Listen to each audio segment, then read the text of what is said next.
this Wednesday. Oh, got it. All right. So just wanted to go through the permitting guidelines, and we'll jump around a little bit. Want to show you the website that David and I have been working on for some time. And hopefully these are things that are going to help in the inspection of small solar, and we've added energy storage systems recently to the process. And so as David outlined, the SolSmart designation points that come from this, but that's really just an incentive to get people to understand that these things are out there, and we're here to help you guys understand these processes, put things in place that can help simplify some of these permitting processes and guidelines, and help your communities so that the systems that are installed are going to meet the requirements and be safe for your communities. So with that, this is a community map which is dated, but just shows that there's communities all over the country. I just wanted to show you the most recent designee map, and you can go to the website and learn about all the designees. And as you can see right here, looks like I've got low system resources. Thank you very much. Yeah, David, let me know if there's problems with my internet connection, but this is, I recommend that you become familiar with the SolSmart website if you're not familiar with it. And this is the designation map. And you can see that throughout the Illinois region, actually from Indiana through Minnesota, there's quite a few designations. And so designees in that area, in fact, it's probably the highest concentration of any region in the United States. So great to see all the representation that we have in our communities there. So I'll go back to here, and there we go. So might hear a little background noise from my favorite fan, my daughter. But anyway, simplified permit guidelines. What's the purpose of these things? Intended to provide a format whereby local jurisdictions and contractors can permit simple systems with where only a basic review is necessary. There can be very complex systems that would require, a typical process for the permitting, but this is intended to provide a streamlined method. And it's likely that most residential and even some small commercial systems would comply with the simple criteria. And we're primarily addressing the primary codes, which are building, electrical, and fire codes related to these systems. So these guidelines for energy storage I mentioned just got sent out or published in September, and the Sustainable Energy Action Committee, SEAC, is an organization we've worked with in disseminating to other communities as well. And so we're excited that these things are happening. They're going forward, and we're seeing more and more widespread adoption. You also may have heard of the solar app, and although this training is not specifically for the solar app, our guidelines and the requirements in solar app are intended to be aligned with one another. So if you have communities, or some of your communities are looking at the solar app, just be aware that these guidelines and solar app are in concert with one another. And this is kind of a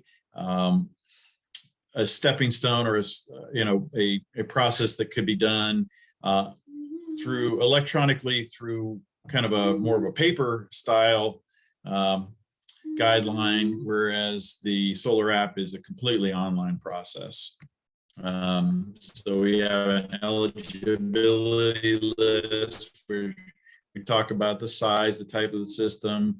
We have structural review requirements and electrical review requirements. We're not creating any new requirements in the code. We are setting up a situation where if you meet these requirements, you are intrinsically in compliance with the National Electrical Code as approved, the residential codes, which we're going to focus on, and then the IBC. If we're sticking with 1 and 2 family dwellings, the IBC and the IFC, which are the International Building Code and the International Fire Code, really don't apply because the IRC and as it's adopted in different states covers all the requirements for 1 and 2 family dwellings. And the building code allows us to use the residential code for structures that are constructed like 1 and 2 family dwellings. So the other part of this is that we can have dentist offices and things like that are in residential, that are basically outfitted in residential structures. And so the structure itself is a residential 1 and 2 family dwelling structurally, and therefore the structural guidelines would apply to that. And the jurisdiction is permitted to use the residential code in those applications for the structural elements of it. ASCE 7 is the document that the building codes use for structural loading of buildings. And so it's just a quick overview. Why do we have simplified permitting? Well, we want to consolidate the review of these things into a single review, so it doesn't have to go to multiple folks within a jurisdiction. That's less efficient for everyone involved. And so also eliminating the need for detailed engineering studies, and which can cause some unnecessary delay. So we're covering the engineering requirements. Professional engineer, mechanical and electrical professional engineer, and by working through these processes, we want to set things up so that we're following the code, and there's no need for additional engineering beyond what the code requires. So it's not intended to circumvent the engineering process, and occasionally we'll run into situations where the structure just doesn't comply with the codes specifically, and an engineer might have to be involved.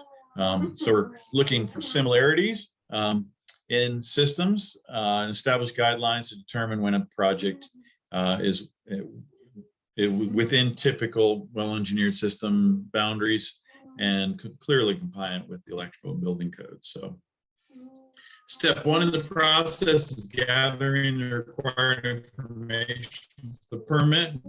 So here we have the basic stuff that we have in a permit. We have the permit application, which virtually every jurisdiction has some form of a permit application process, and that permit application covers the scope and the location, who's installing the equipment, stuff like that. And so that's a fairly basic permit application. And then we have the site plan, where we have the major components of the equipment. We have solar equipment on the roof. We could have energy storage equipment in the attached garage, things like that. And are we in compliance with the codes for those types of things? When we get into the residential code compliance for fire setbacks, things like that, that's where we cover all these things in the site plan to make sure that we have adequate spacing that's required by the code for a spacing from eave to ridge on the driveway or street side of the house, and 1 additional 3-foot wide pathway. So those are pretty straightforward. And because of that, in the past, we used to talk about fire service memorandum of understanding that would have to be filed or worked out with the fire service in a community. And that's really no longer necessary in general, because with 1 and 2 family dwellings, all those requirements have been moved into the residential code requirements. And depending on what version of the code you're on, those things are very explicit. And so these guidelines are intended to cover those requirements. We're going to get into the electrical worksheets and gets into the kind of the nitty gritty of what it looks like. And then specification sheets and installation manuals. And all this is also, just want to make sure everyone is aware that it's all covered on the website, and we'll take a look at that in a minute. And so I'm just going to do a high-level overview of the whole permitting energy PV and ESS guidelines. And before I jump into that, let me just jump back out and show you the website here. And so here's the solar permitting website that we've developed. Let me see, maybe I can make that a little bigger. Yeah, closer to full size.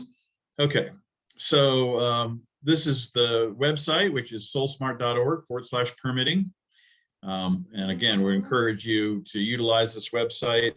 It's there for your information and resources, and there's lots of good background information, what we're covering right now. And then it goes through the various steps in the process, which we're going to run you through right now. But you have this gathering the information, electrical code requirements for PV, for ESS, interconnection requirements, and all that. And then we have additional resources, videos, things like that. And so just want to make sure you're aware of those things. And we have a web page, we have a page for each one of these steps with additional information. So with that, I'll jump back into the presentation. And okay, says my internet is unstable. Okay, so there's the basic, that first gathering required information step. Then we go into the electrical code requirements, which we're going to cover in a little bit here. This goes into all the PV electrical requirements, which are specific to PV systems, which gets into interesting things about the coldest expected size, how many modules can go in series and things like that. So that's kind of the basics of how we do the electrical side in PV. And then for energy storage, we need to verify the UL 9540 provisions, things like that. And so we'll talk about those items in a little bit. And then we get into the residential code requirements, which have to do with spacings and the like that are related to energy storage, and then the interconnection requirements for any PV or energy storage system. So how we connect them electrically to the service and the electrical equipment in the house is an important piece of it. And we have a standard electrical diagram that can be used. And so we want to say, okay, we're going to use one of these standard electrical diagrams, and we have a bunch of them, and they're designed to cover all kinds of different systems. And if you can't shoehorn your system into one of those systems, then maybe you're something special, and then you'd have to provide additional documentation because of the special nature of your project. And so that's what that last item is really talking about there. Step 6, which we're going to kind of cover first in this presentation, is broken out into 2 different methods for the structural. This is for the structural review. And so this is where we're making sure that the structure of the house is adequate for the PV system. It's rare for our structure not to be adequate, but we want to make sure. That's why we're double checking all this. And we have 2 different versions of step 6. So we have the simplified version, which is actually, to give you the background on that, is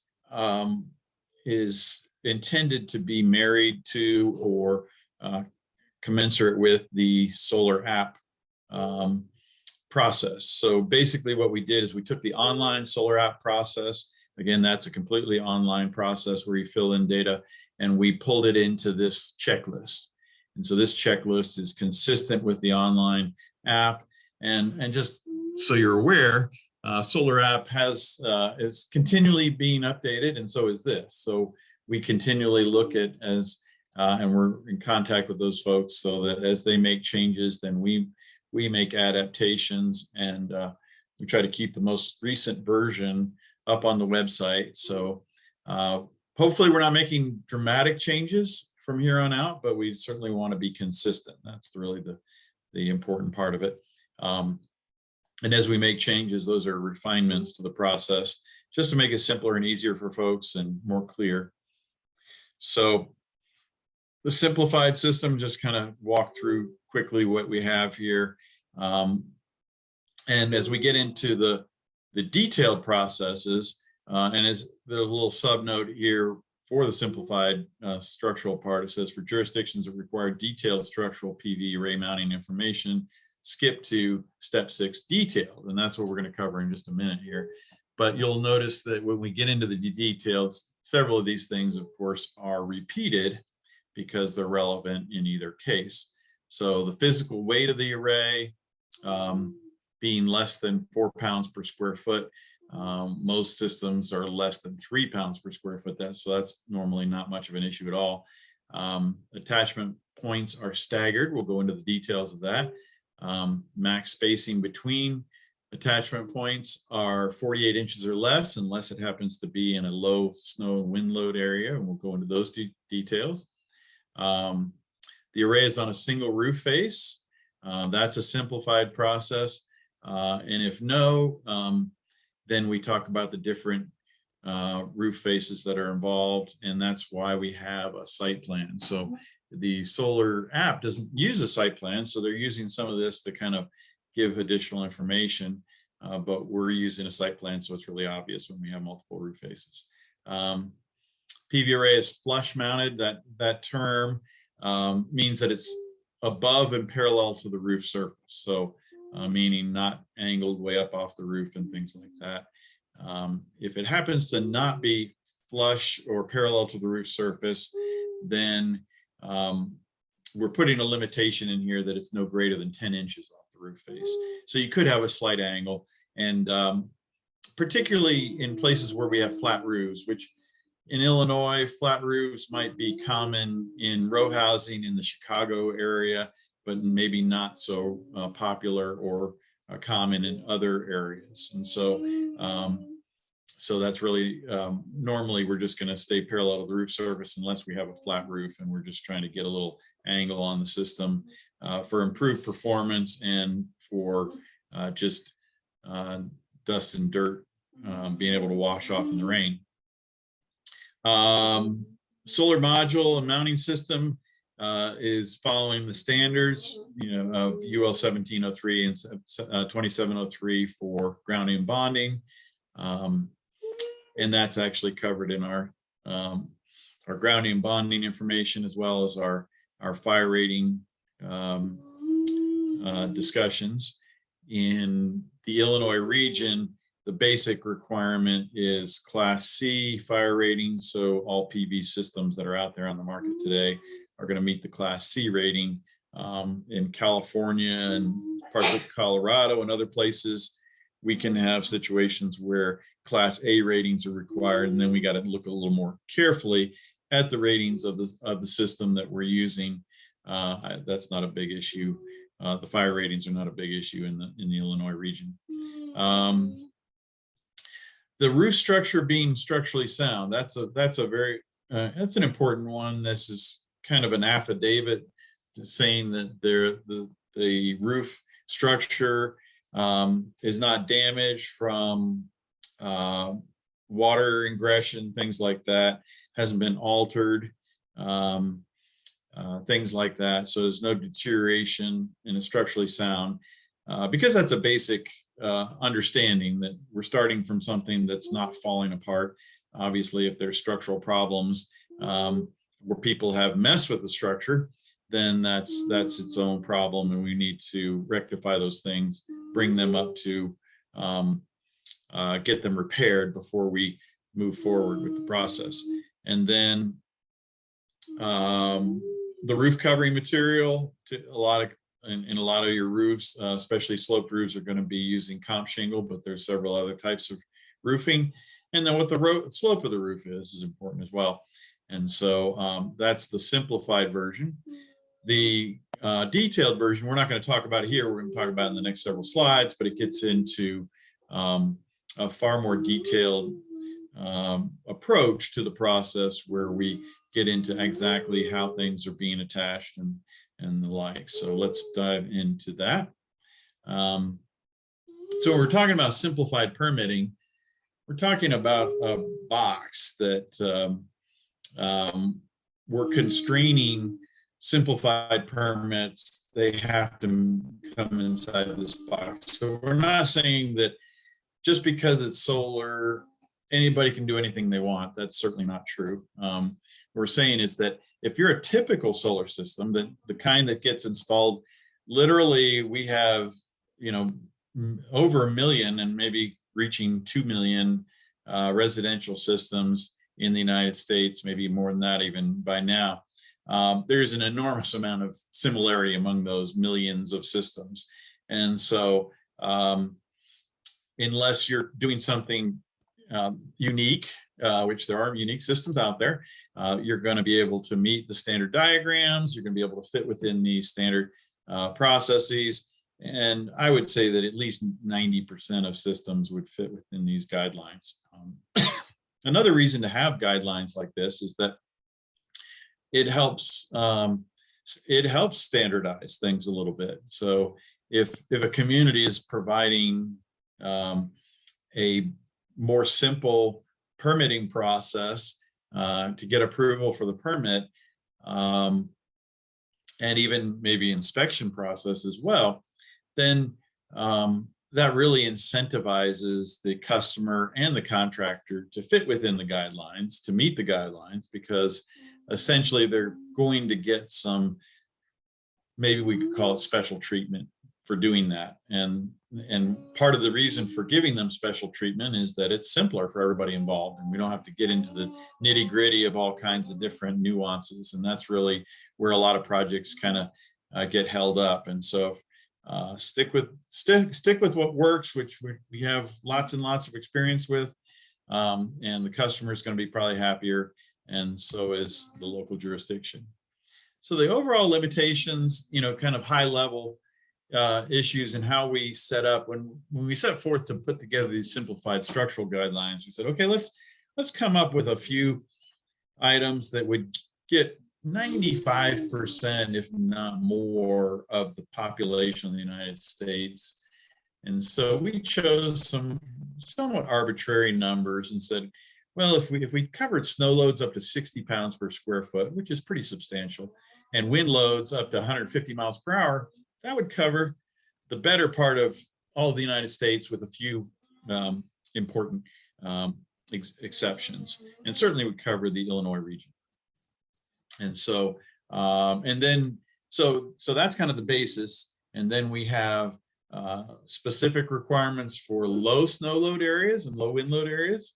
So a lot of the California region and southern Arizona and all fall into those categories. And then we have the very high wind load areas of southern Florida, and there are a few higher than 60 pounds per square foot snow load areas that we cover as well. And so those are some additional adaptations. So if you look at kind of the lower 48 states, contiguous 48 states, the red line is areas below which are above 150 mile per hour, which is very few other than southern Florida and the Gulf Coast.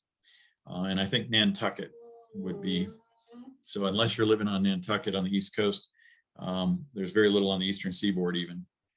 So, and then 60 pounds per square foot would be Upper Peninsula of Michigan. So some folks might vacation up there in the Illinois area. Beautiful area up there in the summertime. I don't know that I want to be up there in the wintertime.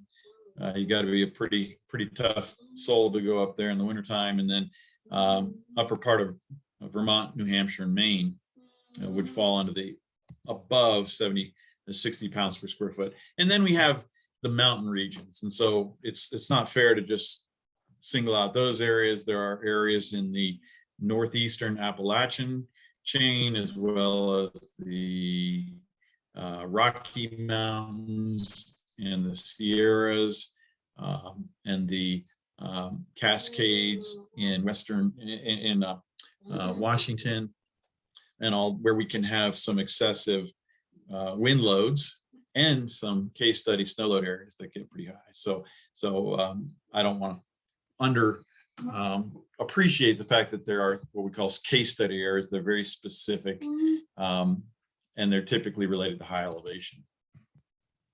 Certainly not in the Illinois area. So again, 60 pounds per square foot, 150 mile per hour. We're going to be talking first about member attached systems. When we say it's member attached or structural member attached, structurally attached to the structural members like the truss or rafters, then here are the guidelines. Again, 60 pounds per square foot, 150 miles per hour. No exposure D, okay? Exposure D, so there's the building code has exposure levels, and so varying levels of exposures. Without getting into a lot of detail on that, exposure D would be waterfront, and that would be the waterfront of certainly the Great Lakes. And so if a home is on a waterfront on the Great Lakes, then that's going to be handled by a structural engineer. Whereas if we're back away from that just a little bit, we're out of exposure D. Not on a steep hill. Not a lot of steep hills around, but in Illinois, but there are still some out there. And if you're on top of a steep hill, then that's going to cause some extra wind loading. And then again, we're talking about 1 and 2 family dwellings, and we're going to cover 1 and 2 family dwellings up to a roof mean height of 40 feet. That means the peak is probably more like 45 feet or even higher. And that would be an excessively large house. What comes to mind is like a mansion, and I don't know why this image comes to my mind, but the Addams Family, really big house, spooky. That's not the issue, but it's a really tall mansion house. Those are pretty darn rare. Certainly rare in the suburban environment. So if you're in that 40 higher than 40 feet, you're a extremely unique residential application. Very few of those in the United States. Roof structure meets the IRC. So that's the assumption, is that the IRC is being met, and there's some information in the structural commentary when we're dealing with structures that were built prior to the IRC enforcement, things like that. And again, there's this no structural damage. We're making sure that the assumptions that are being made about these structures are consistent, because the structure has not been damaged by water and things like that. So as we get into these framing attached systems, here are the basics. We're set back from roof edges by at least twice the gap under the module. So typical gap under modules is about 5 inches. And so an array is normally going to be back from the edge of the roof, required to be back from the edge of the roof by about a foot, maybe a slightly less than a foot, as a bare minimum. There may be greater distances because of access pathway requirements and things like that in a particular location on roof, but those are not required everywhere. So we'll start with the basic requirement of being twice the distance back from the edge of the roof. And the reason for that, that's actually something fairly new in the residential codes, specifically for PV, because we have some vortexes that happen around the perimeter of a roof that create very high wind pressures that we want to just stay away from. And if we do that, then we don't have to worry about calculating how we're going to address them, because we're just not in those areas. The array cantilever over the perimeter anchors is no more than 19 inches. So we typically anchor to the roof with attachments that are often connected to rails that hold the modules. And those attachments, the perimeter attachments are the ones that really take the brunt of the heaviest loading. So our calculations and our assumptions and our computer modeling are all based upon what happens around those perimeter anchors, because the more central anchors or attachments are under much less structural strain. So, and the reason the 19 inches is picked is that most roofing is either 24-inch on center or 16-inch on center. And so if we have 24-inch on center roofing and we're wanting to cantilever over the perimeter, the farthest out anchor, more than 19 inches, there's another rafter or truss within a few inches. And so therefore it's better structurally all around to go ahead and just continue the rail on out to that anchor point, that next anchor point, and just attach to there. And we're going to be better off. And it dramatically reduces the stress on those perimeter anchors. And that's really what it comes down to. We're not going to want to push that. And that gets down primarily, it is affected by wind loading for sure, but it is more affected actually by the snow loading. So as you dump a lot of snow on a solar panel, if you try to use your perimeter anchors to cover a lot of territory, that puts a lot of stress on those perimeter anchors and on the trusses or rafters on which they sit. So we're limiting all that. So these are all assumptions that we built into the process that are based on just common sense, how you would build an array. And if you meet these, then you're not going to overstress your building structure as well as your solar equipment. Gap under the modules, again, no greater than 10 inches. That should be familiar from the simplified process. And then the gap between the modules. So each individual module, which might be about 3 feet by 6 feet in size, there's going to be a gap between the modules that's going to be at least 1/4 inch on long and short sides of these rectangular modules. And there's also the option, we could, if we have a 1/2 inch on the long side, we'd be permitted to butt these short sides together. These gaps are really pressure relief. And so they do have an important benefit to the structural application and wind loading of the PV system. Really don't help too much on the snow loading side of things, because that's not enough gap for snow and ice and everything like that to go between them. So also the rail mounting orientation. Normally our rail mounts, our rails are going to be run perpendicular to the rafters or trusses. So rafters or trusses go upslope, downslope of a roof in general. That's how we build our roofs.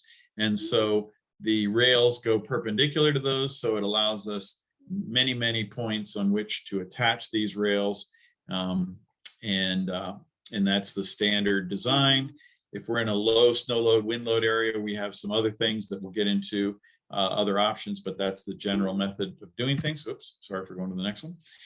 Didn't mean to do that. And then the anchor spacing is not going to exceed 4 feet. You also remember that was in the simplified guidelines as well, where the rafters are 24 inches or less on center. And so that's an important point. Is actually also in the simplified guidelines. And so this is a very simple, straightforward process. I'll show you what I mean by staggered. By staggering each row attachment points, we're going to actually attach to virtually every rafter on a roof. And by doing that, we spread the load perfectly evenly across the roof, and there are no point loading concerns, because we have, by keeping the 4-foot spacing and the staggering, we have a perfectly distributed load on the roof. Up the upslope, downslope slope anchor spacing, which has to do with how far apart the rails are from one another as we install these things on the roofs, is really set by the module manufacturer's instructions. So the module manufacturers say, okay, if you're 5 feet, let's say it's a 5 foot tall module, which is very common, 60 cell module, about 5 feet tall, then the rails are going to be roughly about a foot in from each end of that module. So they're about 3 feet apart with about a foot overhang on the top and the bottom. So that's a very standard process, and that's set by the module manufacturer, and they'll give a range. It might be anywhere from 4 inches to 18 inches from the edge. The short edge of the module is typically where they want you to mount these things. So the module manufacturer will have that information that would be supplied in the installation documentation. The attachment fastener is going to be typically what we're using is a 5/16 lag screw with 2.5 inch embedment into the structural member. And so that's by far the most common. These are typically stainless steel fasteners that are probably 4 inches long in order to get that 2.5 inch embedment, because we're going through roofing materials and we're going through decking of the roof and all that kind of stuff before we ever get to the rafter or truss. And if we're going to use something other than a 5/16 lag screw, sorry about that, do it again. Other than a 5/16 lag screw, then there's going to be some engineered attachment method, and that's typically could be 2 1/4 inch fasteners, something like that, that could provide that for us. Okay, so just kind of some of the structural. I know most of you on this call are probably not structural people. That's really, it's important that we understand the structural requirements and that we make sure that the folks in our, doing enforcement in our communities that are in charge of structural requirements understand how these things are pretty carefully covered. And we have a 65-page document that covers these details. And so I just want to make sure that everybody's aware that we have these structural commentaries, and those structural commentaries are there for a reason, and therefore essentially the folks that really care about these things, which are structural review folks. And so we have spent a lot of time doing that, and we want to make sure that if you do have folks in your local jurisdictions that are really concerned about these issues, or maybe have questions about these, we're here to answer those questions. And that's why we have this 65-page commentary on the detailed requirements and things like that, to help make sure that people understand that we have these things well covered, and where that information comes from, all the computer modeling that's been done, stuff like that. So we do have options for low snow load, low wind load. Obviously, the Illinois area would not fall under the low snow load requirements, because in that we're going to 0 PSF or 10 PSF, and Illinois is well above that. So the 10 PSF would be the southeastern United States. The 0 snow load would be the lower elevation areas of California, southern Arizona, southern New Mexico, southern Texas. And then we run into, once we get to Texas, we run into the Gulf Coast, and that's when our wind loads go up. So just because we have low snow load in the southeast does not mean we have low wind loads along the coast. And so those areas would not be able to take advantage of these low snow load, low wind load areas. This goes back to the rail orientation. Normally we go perpendicular to the rafters, but in a low snow load area, no greater than 10 pounds per square foot, we can actually run parallel to the rafters. So we can go up and down rafters.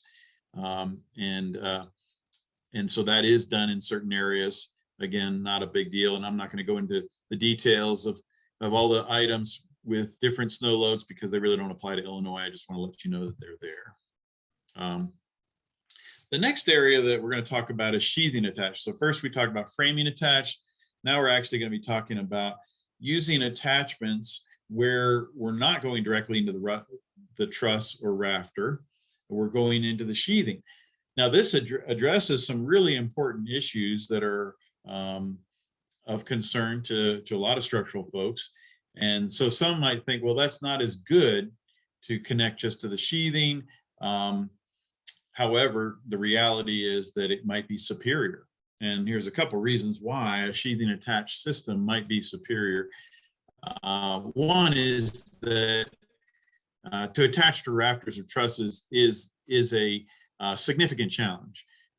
Finding the centers of rafters and things like that. There are a lot of great installers out there that do well, but it does require a fair amount of experience to do that well, time after time after time. So sheathing attached is a lesser skill level involved, quite frankly. It really is. It's easier to do. Easier means more likely to actually get the final outcome you're looking for. So that's one of the reasons I like sheathing attached methods. There's several on the market right now. And the second reason is that there are some jurisdictions that are very concerned about attaching to trusses for a variety of reasons, gusset plates and all kinds of other things like that. And so rather than getting into those details, then the sheathing attached systems on truss roofs eliminates all those problems. So I think that's another really good reason why sheathing attached can be of benefit in a community. We're going to use a snow load of 60 pounds per square foot still, so Illinois is going to be great.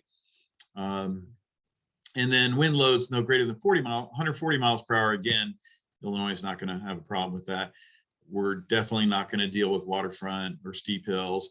And we're going to bring the roof mean height down to 30 feet or less. Again, 30 feet, meaning that the peak of the roof could be up around 35 feet.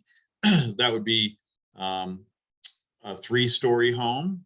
Very few of those there are very few 3-story homes out there. But it would cover everything up to a 4-story home.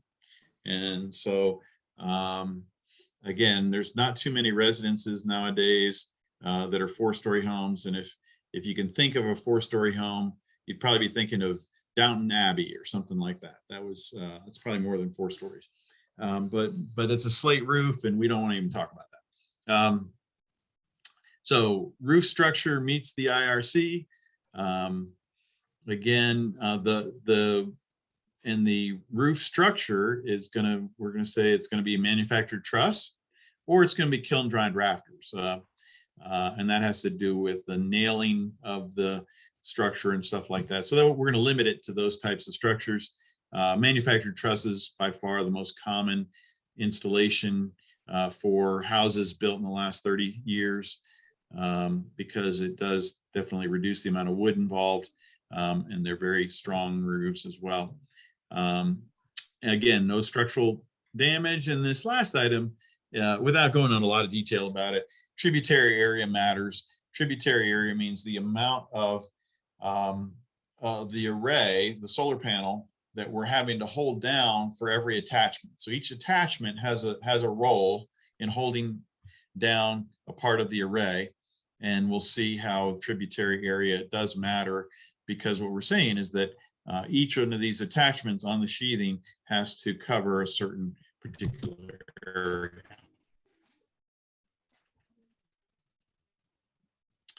So here's a map of the 140 mile per hour wind regime, 60 pounds per square foot, just for a reminder. Bands of strength are important. Okay, so I'm going to try to explain this with this diagram. Hopefully it'll work for us. But the resolution of your screen is, what I've done is I've darkened out the sheathing that would typically be installed on a roof. A typical roof, we start with the sheathing in what I would often call like a landscape paper fashion, with the 8-foot dimension going crossways on the roof and the 4-foot dimension going up the roof. And so that's how we lay out our sheathing. We start with full sheets at the edge of the roof, and then we stagger each sheet as we go up the roof. And that's for strength So we don't have all the seams matching. So this is how literally millions and millions of homes throughout the United States have been built. So we have a basic understanding of how sheathing is applied to a roof. And so there, what we've done testing, which is withdrawal testing, where we're trying to pull the sheathing off of the trusses. And we found that if we're in the middle third of the long dimension, so if you were to take the 4 foot by 8 foot sheet and to cut it into 3 16-inch strips that were 16 inches tall and 8 feet long. So we're talking about 8 foot long, 16-inch strips.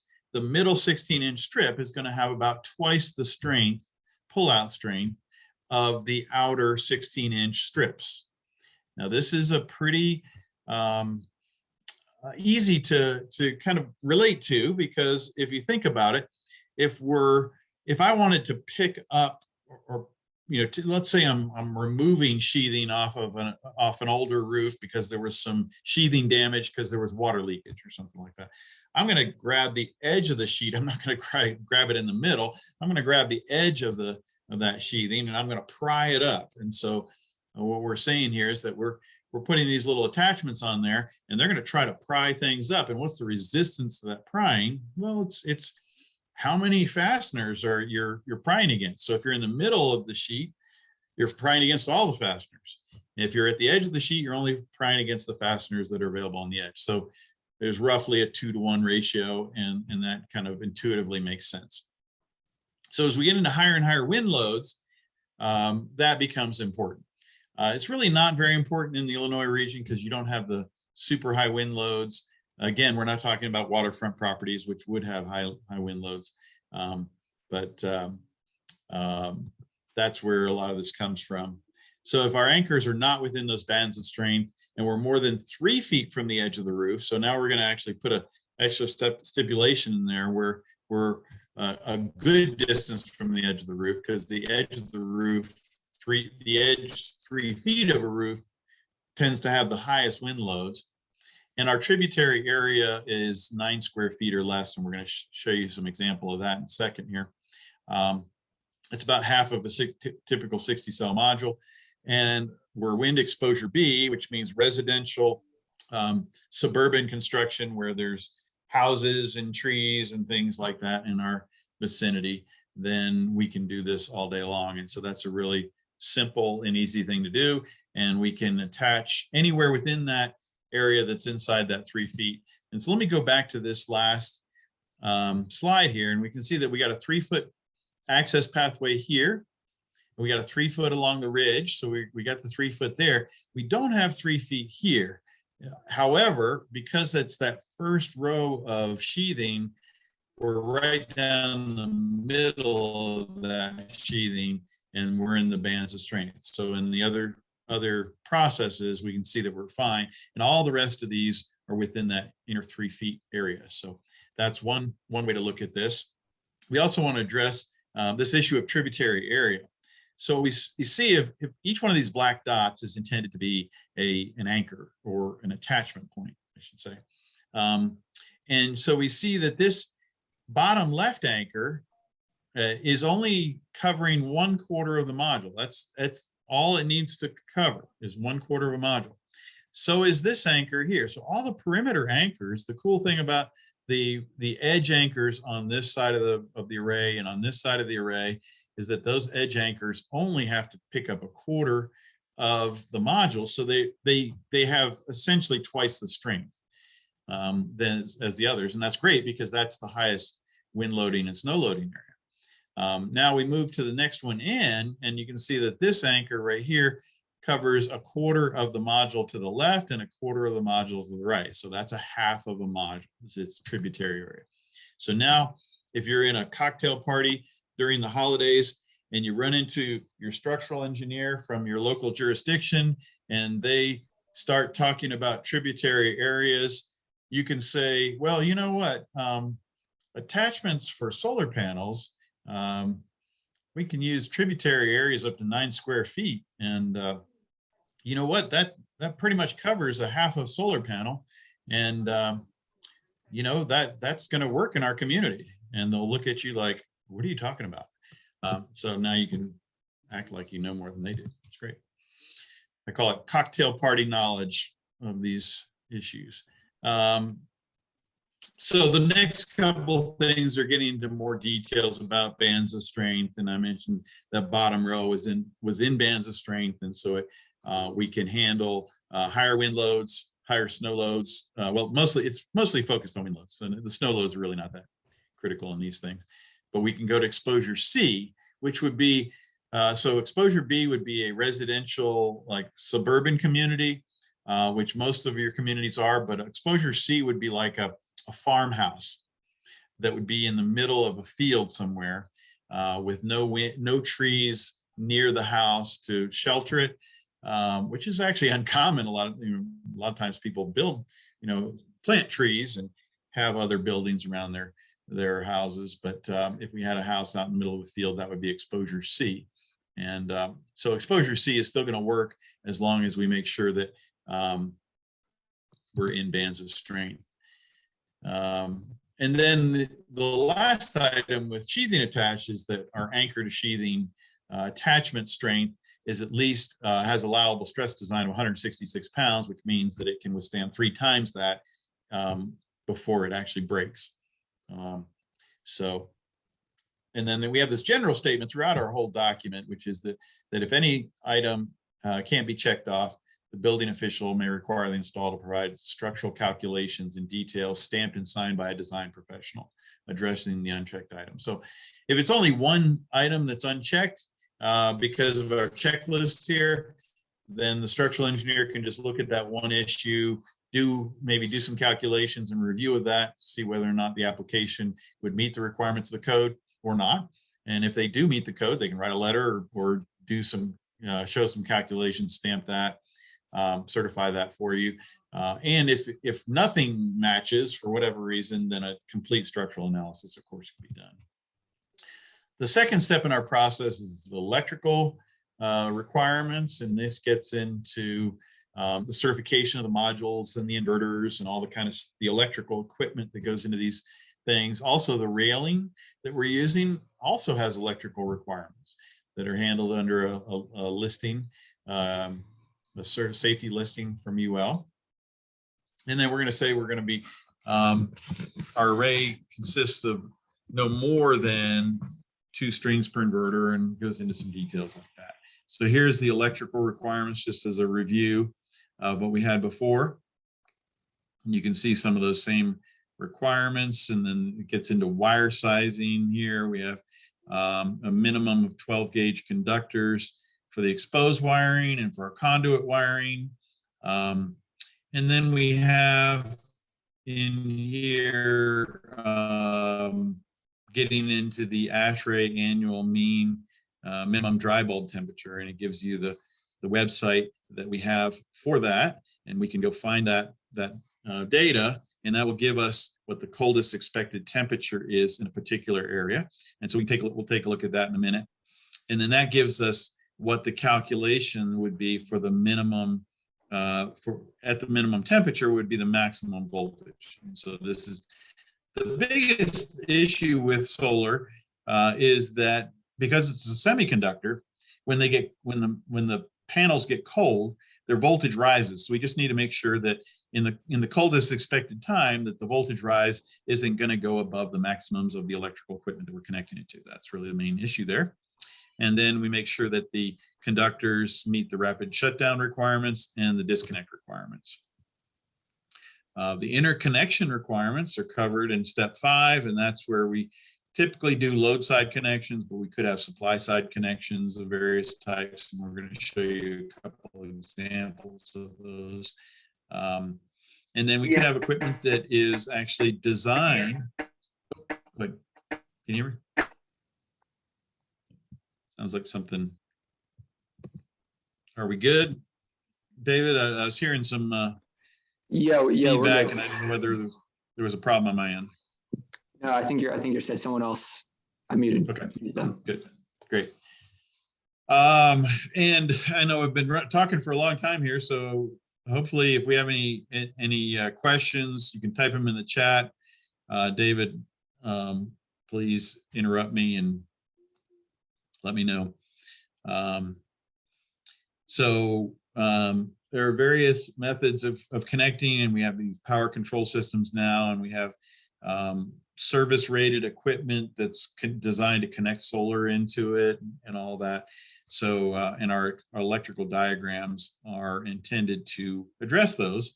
And so we have a variety of electrical diagrams. And so the idea is that the contractor could choose the diagram that matches their installation and apply that and fill it out.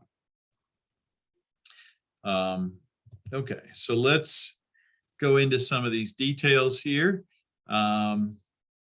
Actually, before I jump into that, I'm gonna jump back out of here and let's see, get rid of these things out of my way. I'm gonna add a let's see.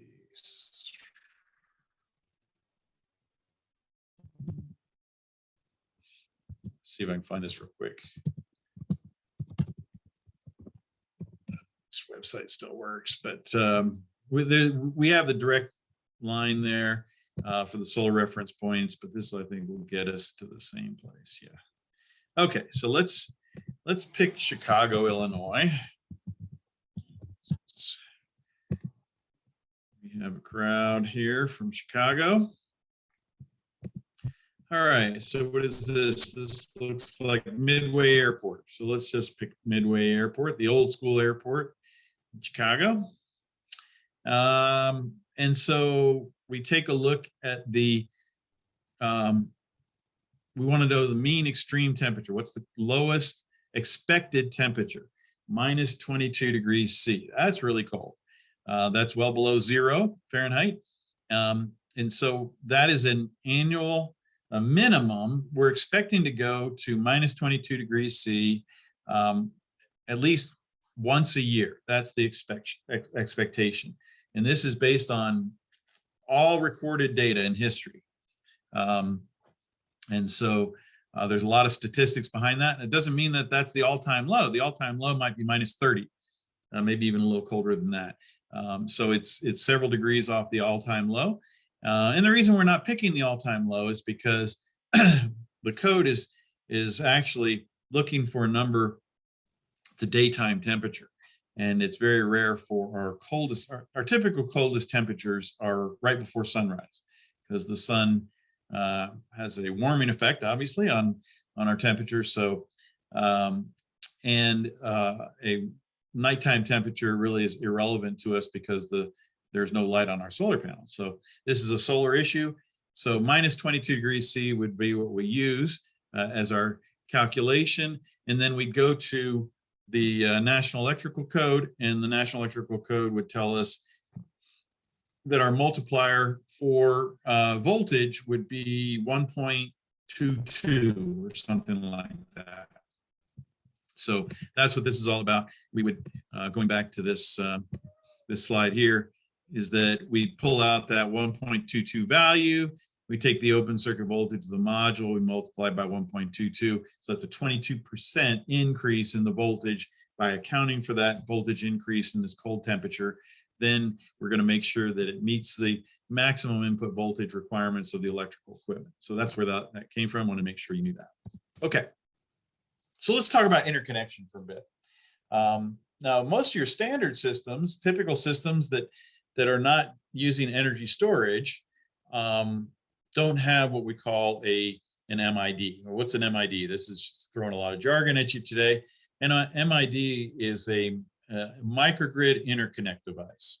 So kind of a term we've kind of coined in the last several years. We've started talking about all kinds of different microgrids, and a microgrid could be a downtown community where all the downtown businesses are part of a microgrid. A microgrid could be a college campus, and a microgrid could be somebody's house. So the microgrid could be extremely small or even a small portion of somebody's house. And so microgrids can be tiny, tiny. Maybe some people would call those nanogrids, whatever. And then a microgrid could go all the way up to being several block radius of a downtown area. Could be a microgrid. And the whole idea behind these microgrids is that it's a little piece of load on the electrical system that can be separately powered by local resources. That's kind of it in a nutshell. So if you're not familiar with the concept of microgrid, that's what it is. There's a power outage going on, and so you have the special place where the power doesn't go out because you've got a backup generator there, or you've got some solar and energy storage and backup generator, and all these things are working together to keep the lights on during a particularly bad situation. That bad situation would often be weather related. It could be other things, terrorist attack, whatever, who knows? All kinds of things that might happen that could cause a utility outage. And maybe we have a special area where the community can go to during a power outage to charge their cell phones, to get resources that they need for their community, and work through whatever problem is happening in the world at the time. And the reason this is just a little side note here, the reason this is becoming such a popular thing or important is that I just mentioned cell phone charging. We've become so reliant on our electronics in our this day and age, as you well know. In fact, this webinar is a great example of that, and COVID created a much higher requirement for our electronic infrastructure. And so when we lose power, that runs all this electronic infrastructure. It's not free, and it doesn't happen by magic. It's all run by electricity. And so having the adequate electrical, even a very small amount of electricity, even what you need for a cell phone, could be a matter of life and death. And so having resources available through microgrids, through at your own home, great to have some resources there. There's even simple, small stuff you can do, but a lot of folks are moving toward solar and energy storage as a way of addressing those things. So off my little soapbox and back to our material. So we have this 120% option for small PV. We have a 100% option we'll talk about. And then we could be part of the service disconnecting means, or we could be a supply side connection. If we're a supply side connection, we're not going to have energy storage. So here's a typical PV system. And there are literally millions of these things out there where it's just connected through an inverter or microinverters. We'll see a microinverter example in a minute. And then connected through a circuit breaker directly into our electrical panel. Don't pass go, don't collect $200. Well, hopefully we do collect $200. But anyway, we're connecting directly into our panel. And it's a very simple operation, and all the controls and everything are in this electronic device we call an inverter. And we'll use the 120% rule. And so if we have a 200 amp panel here, we could put up to a 40 amp breaker in there, and everybody's happy. And it's a super simple installation. It doesn't get any simpler than that. So let's do an example with one of those. We'll call it a central or string inverter application. And we're going to say we've got 27 360 watt modules in this example that are feeding power into a 7.6 kilowatt inverter. These are all fictitious names. And then it's a sheathing attached system. So we just talked about sheathing attached, and the house was built in 1988. So probably we're going to say it's a truss roof application, probably with a comp shingle roof. Very common. You got lots of those in your communities. All right, so now we're going to get into the details. Here's that same diagram we saw of the sheathing attached system. It happens to be a fairly low pitched roof, 4 and 12 pitch, which would be a pretty low pitch for Illinois. Often we'd be a little bit, maybe 5 or 6, 12 pitch would be more common, but a lot of tract homes might be in that 4-12 pitch range.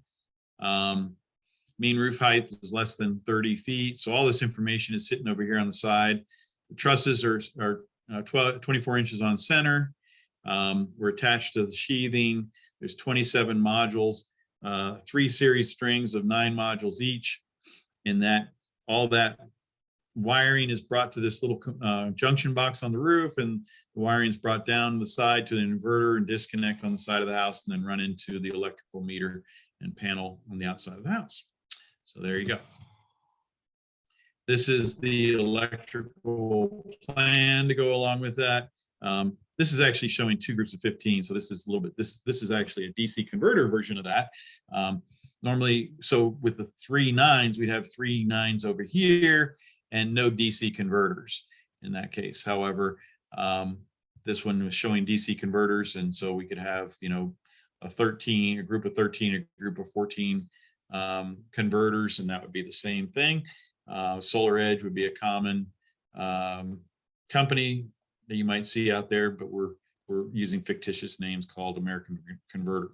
So these types of DC converter or string inverter systems are very common, and the applications would look something like this. And here we'd have information about the module and the inverter. And in this particular one, because it has DC converter, there's the DC converter information and all the information we needed for the signage that goes along with that. The next example is going to be a microinverter example. We have almost the same number of modules. We got 26 instead of 27. And we're using microinverters where we have an inverter on every module instead of one large inverter for the whole system. This is going to be structurally attached to the framing. And we mentioned we're going to talk to you about what we call the staggered method of attachment. And in the staggered method of attachment, what we're going to do is we're going to attach to every other rafter, or we're going to attach it no more than 48 inches, but we're going to create a stagger approach. So to keep the 48 inches, occasionally we're going to have a situation where we have to attach to adjacent rafters. So that's just a 24-inch spacing there. The rest of them are 48 inches on that top row. And then on the next row, of course, we got to have an attachment at the edge of the rail for our perimeter anchor.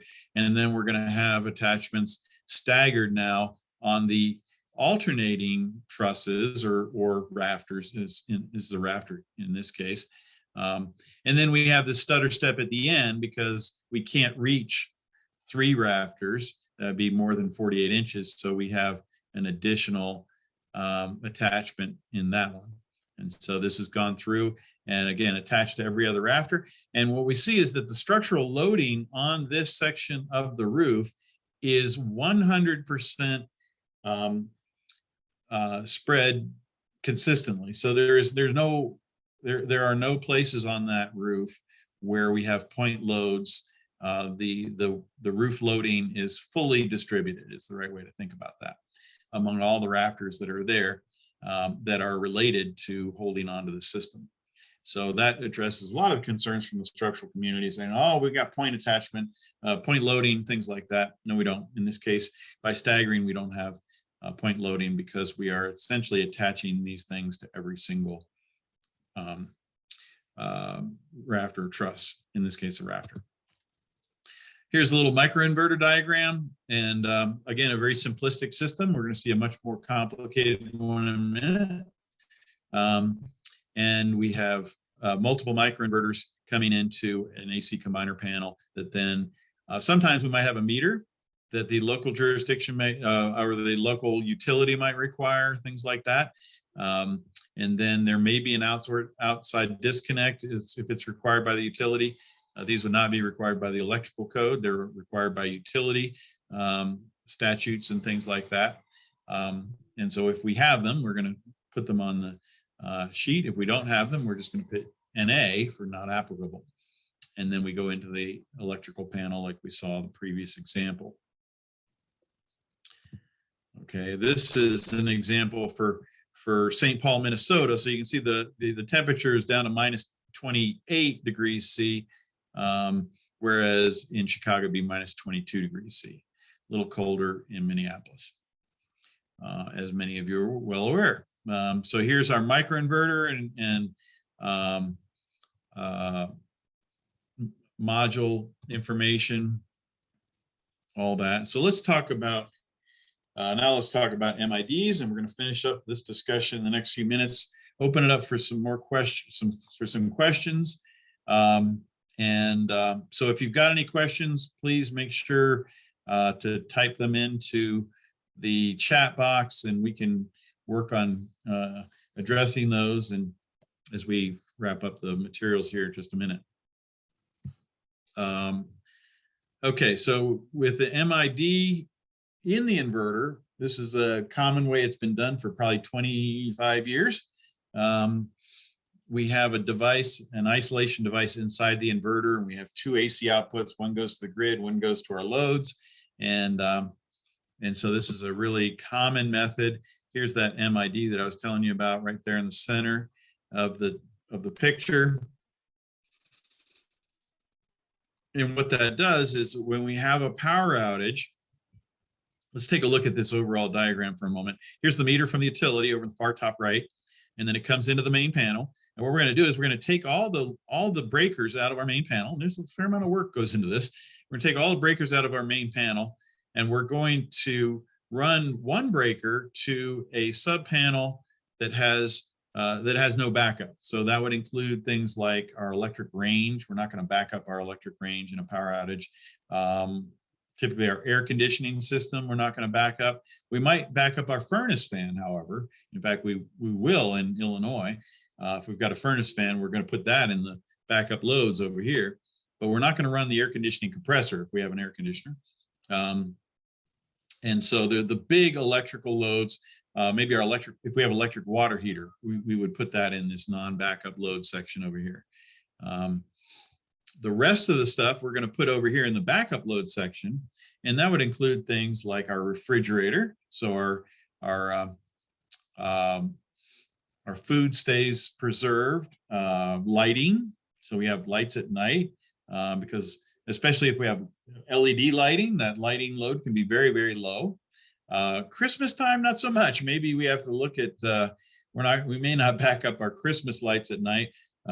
However, my personal approach would be turn off all the lights of the house, and I'm going to put my Christmas lights on in a power outage. Now I'm the only one in the neighborhood, and but that's just me. So it's pay no attention to me. But so your backup loads are going to be what we consider the highest need loads that are fairly small loads.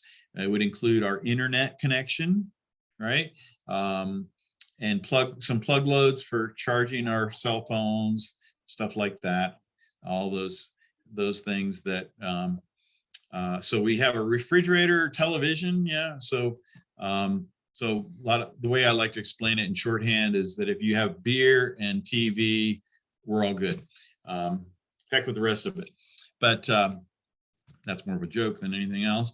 But this is a situation where we have an energy storage system that's coming in on the DC side of the setup. We have an array coming into this inverter.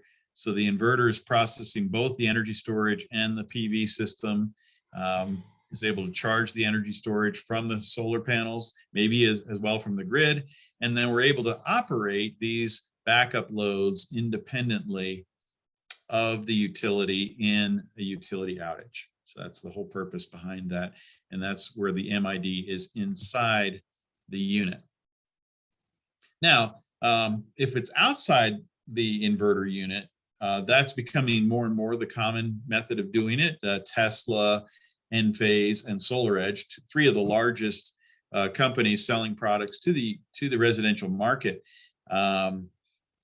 have these external microgrid interconnect devices. And so Tesla calls theirs the gateway, SolarEdge calls theirs the backup interface, And Enphase calls theirs the I can't even remember, sorry. It's their smart switch. So we have some of these same basic ways that we can interconnect with this. Here's a situation where we're coming directly off of the meter. Again, that meter's in the top right. And then inside the MID is our main service disconnect. So this is going to have a 200 amp main service disconnect, or whatever your service size is. Could be 100, 150 amps. So your main service disconnect is going to be in there.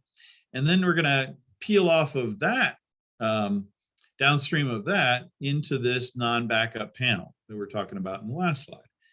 Again, that's going to have your electric range and maybe electric water heater, stuff like that. Stuff that we're not going to back up because it's too big of a load. It would drain our battery so quickly that we get no value out of our lighting backup and things like that. The lights would go out. That would not be good. And then, so we come out of that MID, and then we mix our power. Both the battery is brought in on the AC side. So these are AC batteries. They have batteries that have an AC output. There's an inverter integrated into the battery unit, similar to Tesla Powerwall. In fact, this is an example of a Tesla Powerwall system. And then we could have an inverter that also brings power into this same bus bar. And then you'll notice it's really hard to see here, and you can get this in the PDFs that come out. But there's a little dotted line, and there's actually a communications port, a communications line that runs from the MID to the Tesla Powerwalls in this example, and actually tells them to switch mode, tells them that they're in backup mode. And so they actually change operating mode when this isolation switch opens up that you see here. And now we're able to power a refrigerator, our lighting, our TV, our communications, internet, all that kind of stuff. So that's the purpose there. And of course, we can keep adding energy storage as the code allows us to.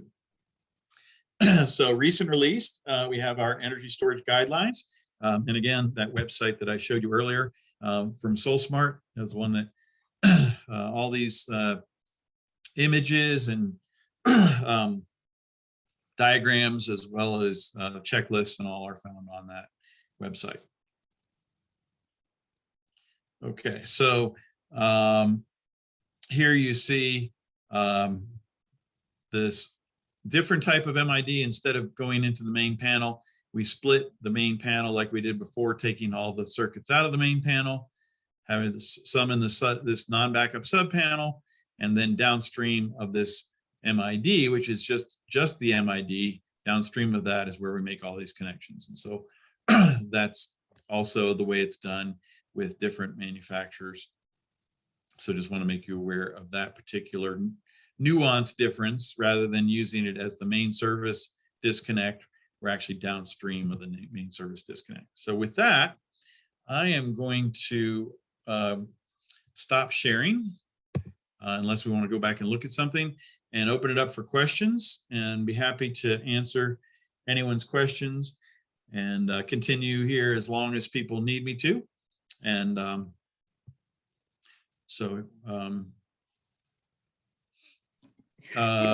Dave, do you have any questions in the chat? No, I don't see any questions in the chat, but thank you, Bill, for presenting. Yeah, anybody feel free to type in the chat or unmute yourself and ask any questions that you have.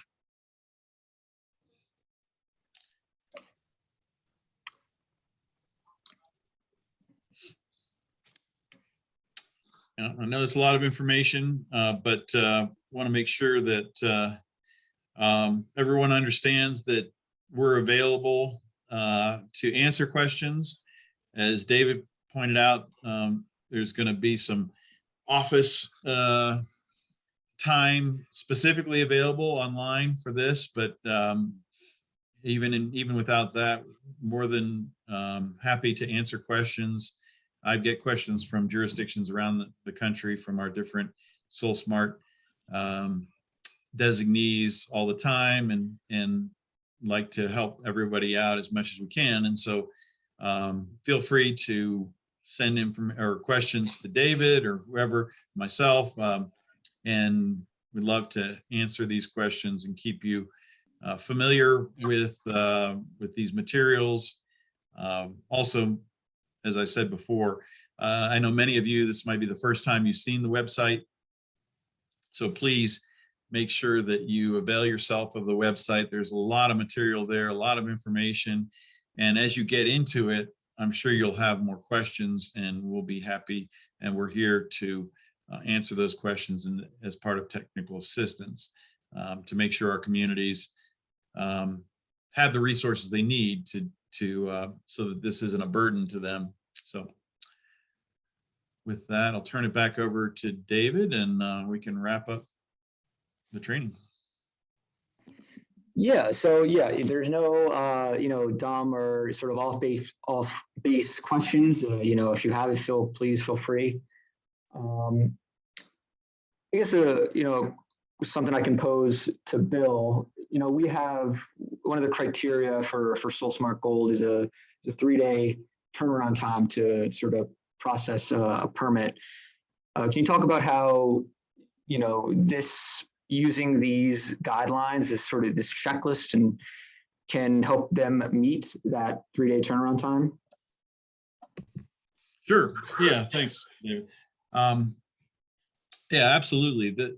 The whole point of having a kind of a checklist approach and a standardized approach is, as I mentioned before, it helps constrain some of the projects. So people say, hey, if I'm going to get some guaranteed to get reviewed in a certain amount of time, then that would be really helpful for me. So I'm going to make sure that my project meets the requirements. And then the person reviewing that, in anything, it takes a little while. There's always a learning curve in coming up to that. But I work with jurisdictions all over the country, and after they get through their first couple of permit reviews, then it really does become pretty cookie cutter for them, and that's really the intent here. I'm not expecting necessarily a 3-day turnaround for the first couple, but meeting these requirements. The nice thing about a lot of online submittals nowadays is that people aren't having to go to a specific place to submit their paperwork, and the people reviewing it don't have to be there on hand.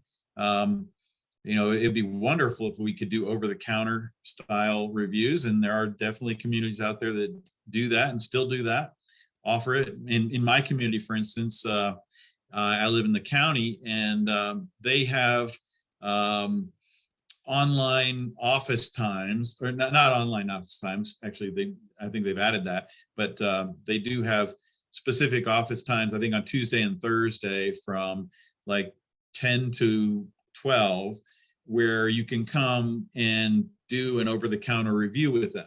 Okay, so that's great. But that takes a lot of staff time and effort. And so these things, having that 3-day turnaround, the idea is that you're gathering these permit applications continuously, and then they go into kind of a priority level based on when they've been submitted. And then the person reviewing those can review them from their office or their home, wherever they're doing their work from. And all that information is supplied online.